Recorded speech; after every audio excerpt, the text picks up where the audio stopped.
Ministro, eu lembro que, algum tempo atrás, essa questão de economizar no dia a dia, as despesas operacionais, eu lembro que alguns anos atrás foi feita uma tentativa de montar um procedimento desse no Ministério da Previdência.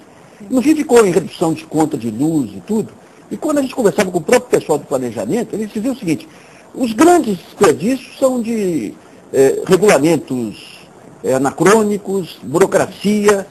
Está sendo pensado em algo para atacar de uma forma mais frontal essa questão da burocracia da máquina pública? Com certeza. Só para dar um exemplo direto na minha área, na área de recursos humanos, tem umas 15 mil normas relativas a pessoal e a folha de pagamento, que o Ministério tem tentado unificar, simplificar, para que a gente tenha um maior controle. Nós, por exemplo, quem fez isso, o ministro Paulo Bernardo, mas nós conseguimos reduzir significativamente os lançamentos na folha de pagamento que eram feitos manualmente sem nenhum controle. Então hoje, por exemplo, a hora que vai calcular uma aposentadoria, tem lá um sistema que calcula isso. Você não se faz manualmente, que é mais sujeito a erros e mesmo a fraudes. Então, esse trabalho de automatização da folha, por exemplo, é um trabalho fundamental. E uma outra coisa importante que foi feita muitas folhas de pagamento não passavam pelo planejamento. Hoje tem um sistema único para isso, que vai ter que ser ainda muito modernizado, mas que todos os órgãos estão tendo que se colocar dentro desse sistema para exatamente a gente ter um maior controle, por exemplo, a respeito da folha de pagamento. Assim como a gente está fazendo para a folha, eu tenho convicção de que há muitas outras áreas e que isso seria necessário. E qual vai ser o papel do Dr. Jorge Gerdau nesse desafio aí? A presidenta conversou com o Dr. Gerdau para criar um conselho de competitividade para ajudar o governo a conduzir esse processo. Então, ele certamente vai ser um conselheiro experiente, que é um conselheiro importante na discussão de que processos a gente poderia trabalhar de maneira mais efetiva, e nós contaremos com outros consultores e conselheiros para isso. Ele já fez uma reunião com o ministro Padilha na saúde, já escolheu alguns processos lá que vão passar por esse tipo de análise, a FUNASA entre eles, e nós estamos ainda discutindo que outros processos poderíamos fazer. Então terá um trabalho com o Dr. Gerdau e terá um trabalho que nós faremos via o planejamento. Ô, ministra, a chamada Lei das Licitações, Lei 8666, ela é uma grande geradora de burocracia e de emperramento, né, das coisas, das realizações do governo. É claro que temos um país com história de corrupção.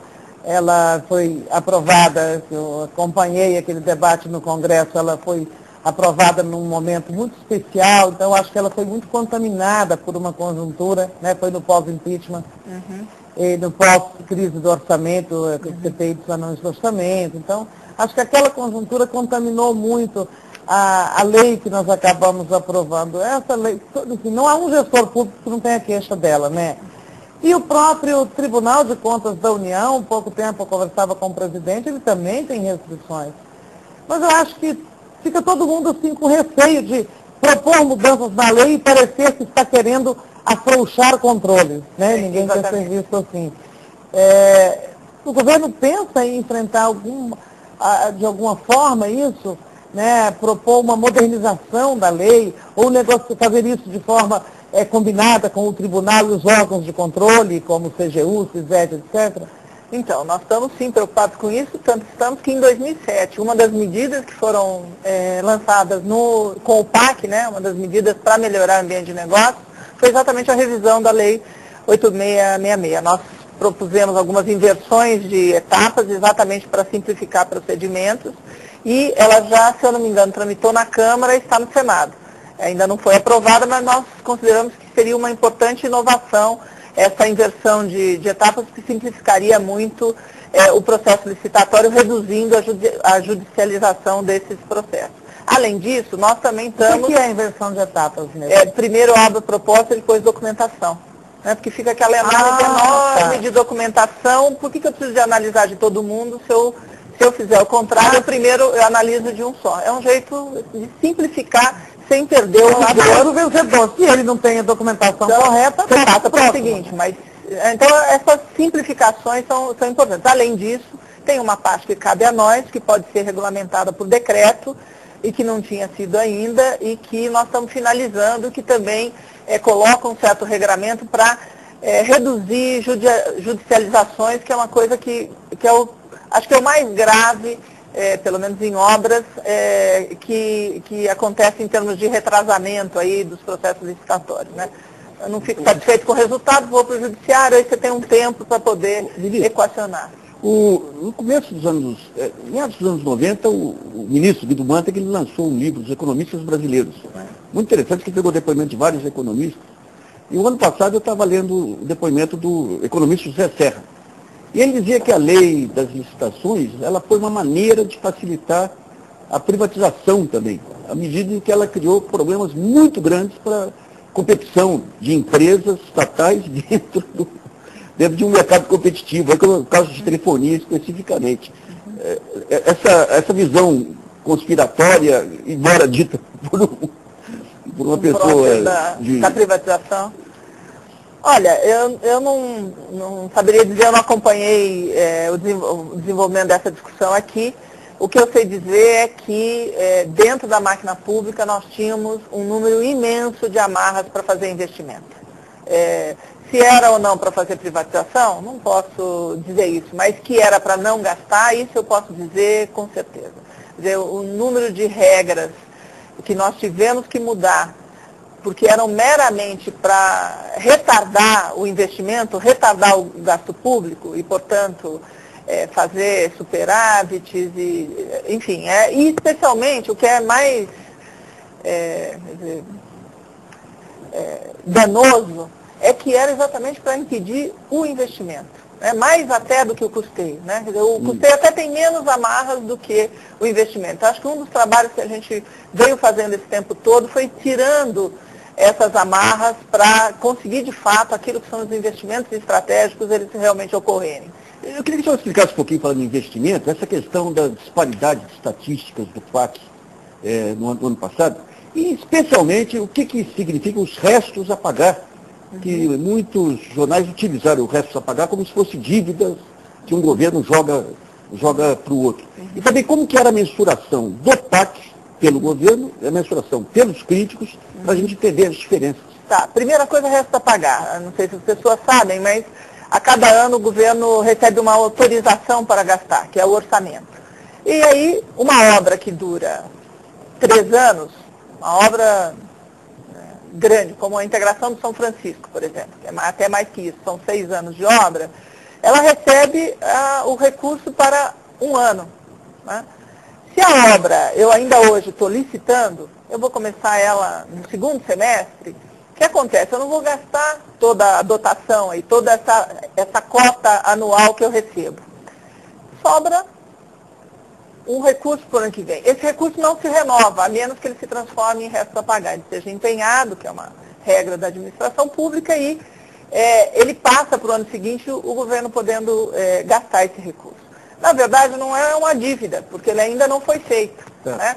Isso acontece muito com as obras que a gente chama de plurianuais, como essa que eu acabei de dar de exemplo. Então, é a coisa mais natural, porque o orçamento federal é anual, enquanto as obras são plurianuais. Então, esse é um descompasso que tem. Como é que resolve o descompasso? Tendo o resto a pagar. Né? Ministra, mas aí essas são as coisas da linguagem de governo, né? Eu também tinha até esse equívoco, né? Sobre o que eram os restos a pagar. Quer dizer, na verdade, é isso que o Narciso falou. Fica parecendo que é um governo que empurra restos para o outro, ou empurra uma dívida para o ano que vem. Não, na verdade, o recurso está empenhado, apenas o pagamento, até para ver se a obra foi executada, né, as etapas e tal, é que vai ser pago depois. Agora, a expressão é muito ruim, né? Então, talvez rebatizar isso. São os seguintes, empenhos anteriores, empenhos de exercícios anteriores. Tem que encontrar uma expressão. Para pegar a segunda parte da resposta do Nassif, em relação à disparidade entre os balanços do PAC do governo e de uma parte da mídia, especialmente, acho que você deve estar se referindo a contas abertas. Né?